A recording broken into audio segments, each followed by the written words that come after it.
Hey guys, Titan Preparedness, welcome back to another episode of Ecoflow Fridays. Today's video is going to be a little bit different because we are not testing anything for this Ecoflow Friday. Instead, we're going over the results of 2 weeks worth of videos. So over the last 2 weeks, I have been hooking this Ecoflow Delta 1300 up to my specific refrigerator and seeing how long it would run in both the coldest setting and the warmest setting. Today's video we are going to go through the numbers, see what I got, see if I'm impressed by those numbers, see if I'm not impressed by those numbers, talk about what I was expecting versus what I actually got, and talk about ways that we could extend those numbers or make those numbers better. We are also going to be discussing if running your refrigerator during some sort of power outage or some sort of storm on one of these units would even be a good idea, or should you take a different approach. Now, if you haven't seen either one of those videos, they're going to be linked below or up here in the corner. But they were very simple tests. I took this unit, which is the Ecoflow Delta 1300. I made sure it was fully charged, right? And then I set it on my counter, and then I plugged my refrigerator up to this unit, once on the coldest setting and once on the warmest setting, and I let it go. I let it see how long that it could run without any solar input, without any electrical input from the grid, just see how long this battery by itself could hold out. On the coldest setting, this unit powered my refrigerator for 8 hours. Then I recharged the device. I turned my refrigerator and the freezer to the warmest settings that they have, and I let it run again, where it ran for over 12 hours. Those numbers aren't that impressive to me. I didn't really know what to expect, so when I got 8 hours, and then I turned around and got 12 hours, I wasn't very impressed. Alright, I was expecting better numbers. I was expecting bigger numbers. I was expecting longer periods of time, and to get 8 hours, and then 12 hours, wasn't that impressive to me. Now, I'll be honest with you guys, I had no clue what to actually expect from this unit right here. But that one's not on me, right? I'm adult enough, I'm man enough to accept responsibility when something is my fault. But me not knowing my numbers isn't my fault. It's the manufacturer's fault. And not just Ecoflow's fault, but it's the other facilities, the other companies that are out here that are throwing out random numbers so you'll buy their products instead. I'm going to explain that. And I'm going to talk about a bunch of different companies. And the fanboys, calm down, right? I'm not calling your company out. I'm not being like, oh God, don't buy from this company.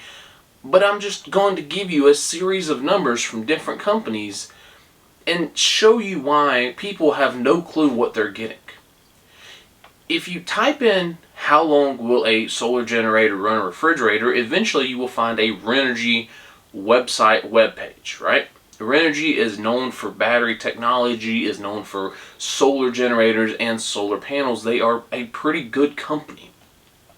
And they have this long, lengthy article that tells you everything you ever wanted to know about watts and volts and amps and amperage and everything you need to know about running a refrigerator. The problem though is in that article they discuss their 1 kW solar generator portable power station. And they say a unit like this will run a refrigerator for 24 hours. It is a 1 kW unit and we expect it to run a fridge for 24 hours. So you have that number in your head. 1 kW equals 1 day. 1 kW equals 24 hours.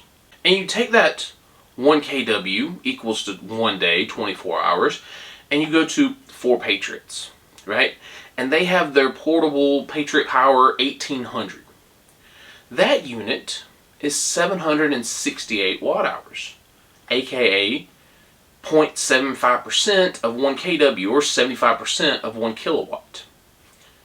And it runs a refrigerator, according to them, for 19 hours, which I would go ahead and venture to say is 3/4 of a day. if 1 kW equals 24 hours, then 1.3 should equal 1.3 days. But it didn't. So I go over to the Ecoflow website, right? Because this is an Ecoflow product, I went to Ecoflow's website. And they had an article on there about how long would this run a refrigerator. One of the questions asked was, can this unit power a refrigerator? And they say, yes, of course it can. And it will run a 120 watt fridge for 15 hours. Now wait a minute. I didn't get 15 hours. I got 8 to 12 hours, not 15 hours. So where are they getting their numbers from? Well, you go do a little bit of research on their website, and you come across their little showcase on what this thing could run and the potential hours that it could run it. And then it says a 150 watt fridge for 7 to 10 hours. So even the company that sells it, Ecoflow, is tossing out two completely separate numbers. They say a 150 watt fridge for 7 to 11 hours, but a 120 watt fridge for up to 15 hours. Now, I'll be honest with you guys, I had no clue how much my fridge powered. And I can guarantee you that a lot of people don't know that either. Something else that I learned was my fridge is almost old enough to vote.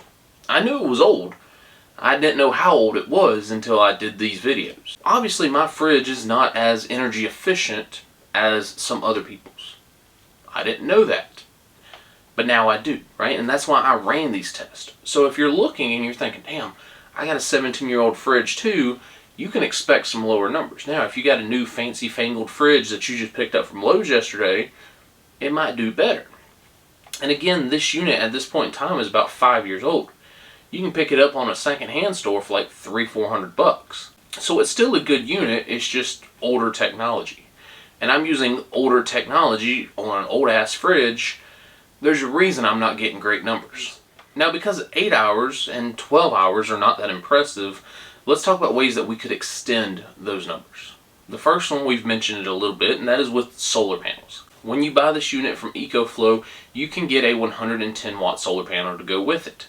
Now, in a perfect scenario, in a perfect world, you would receive 100 watts of solar from that 110 watt solar panel, maybe even 110 watts.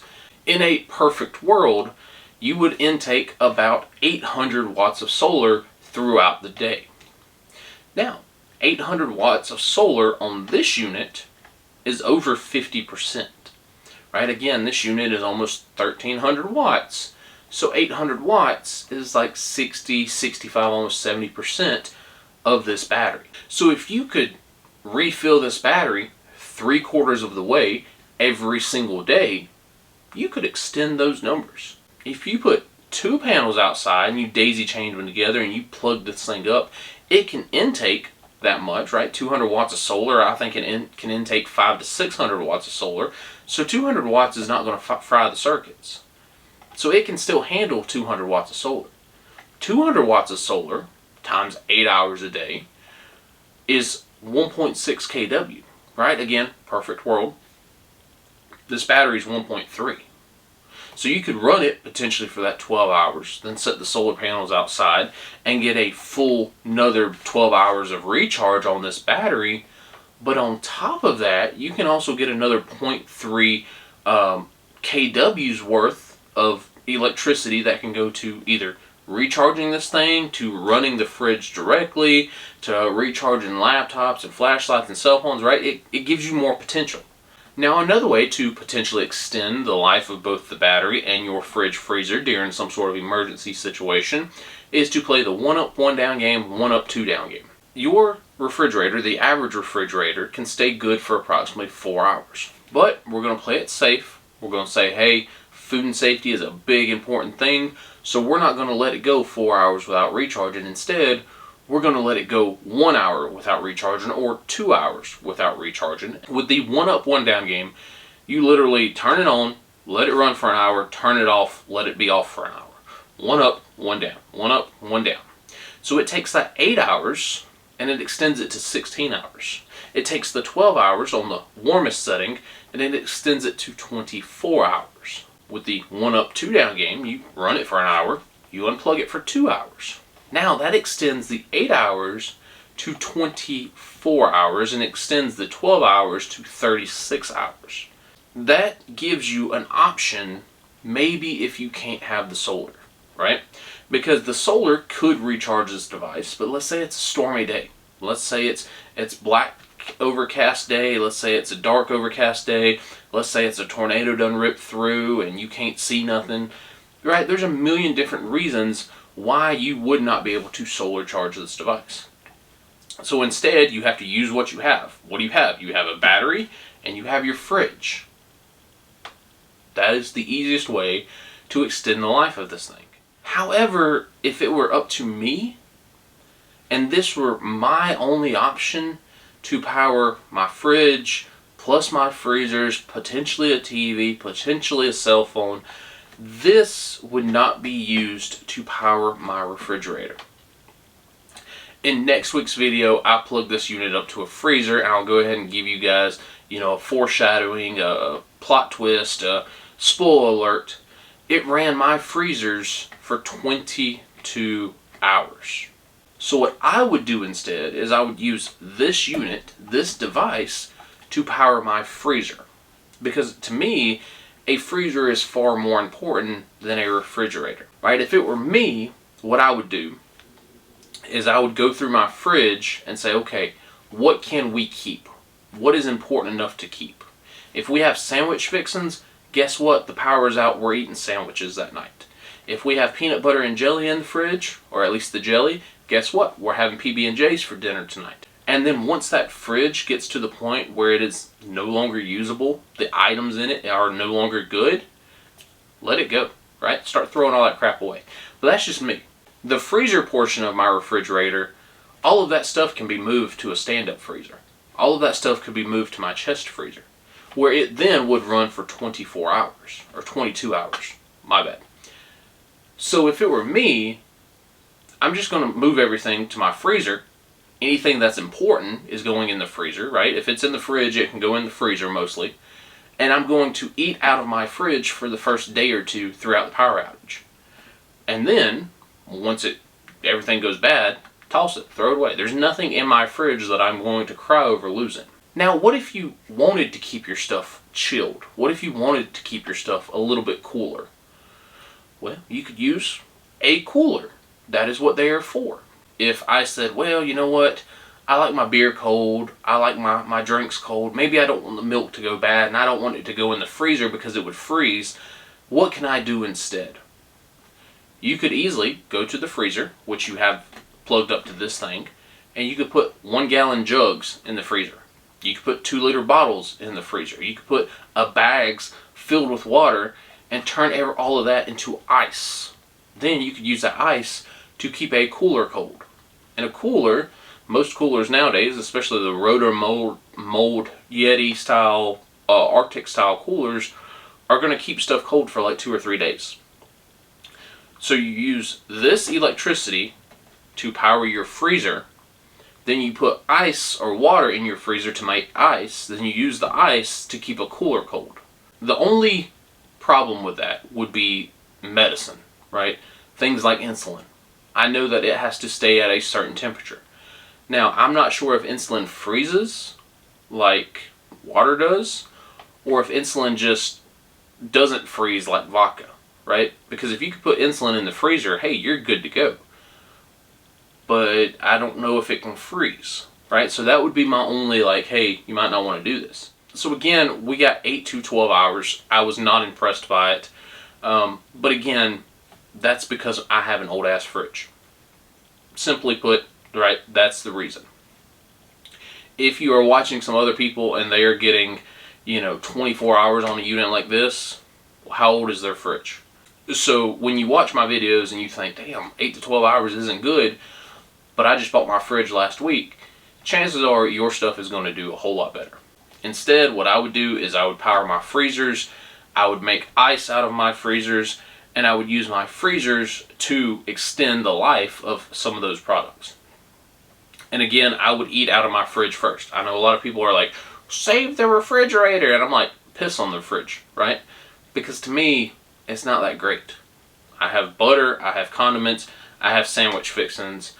sandwich fixings can be ate during the apocalypse, right? So again, real world testing. Again, we ran the Ecoflow Delta 1300. It is an old unit. It has 500 recharge cycles, 0 solar input. It ran my personal Roper 17-year-old refrigerator for 8 hours on the coldest setting and 12 hours on the warmest setting. So guys, hopefully you enjoyed the Ecoflow Fridays.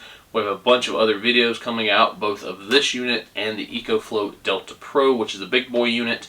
And we are plugging up to fridges, we are plugging up to freezers, right? We've done plugged it up to a coffee maker. We're seeing what this bad boy can do. Because real world testing, people want to know the answers. How long will it run the device? Not just if it can run a device, but how long they can run the device. Alright guys, that's all I got for today's video. Hopefully you guys enjoy. Again, Ecoflow testing videos will be down below or up here in the corner. That's all I got. Y'all stay safe out there. Teach you up.